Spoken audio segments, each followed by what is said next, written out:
Genesis chapter 15. The Lord's covenant with Abram. After this, the word of the Lord came to Abram in a vision. Do not be afraid, Abram. I am your shield, your very great reward.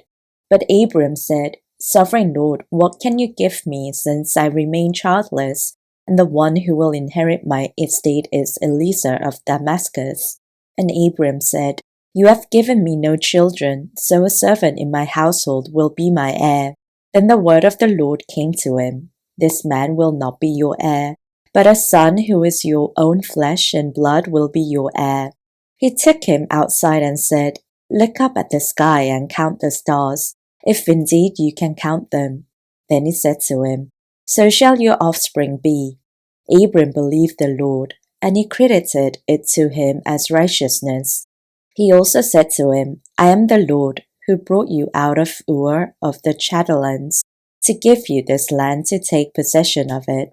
But Abram said, Sovereign Lord, how can I know that I shall gain possession of it? So the Lord said to him, Bring me a heifer, a goat and a ram, each 3 years old, along with a dove and a young pigeon. Abram brought all these to him, cut them in two, and arranged the halves up opposite each other. The birds, however, he did not cut in half.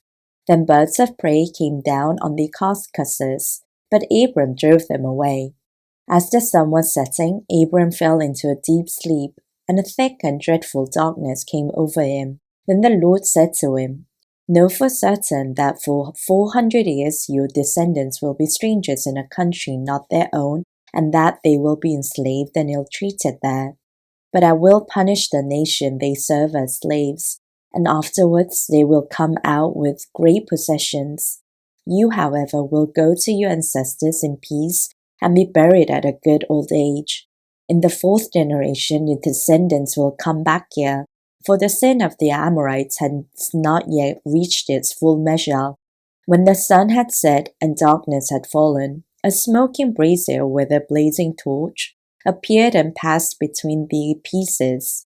On that day the Lord made a covenant with Abram and said, To your descendants I give this land, from the Wadi of Egypt to the great river, the Euphrates, the land of the Kenites, Kenizzites, Kadmonites, Hittites, Perizzites, Rephites, Amorites, Canaanites, Girgashites, and Jebusites.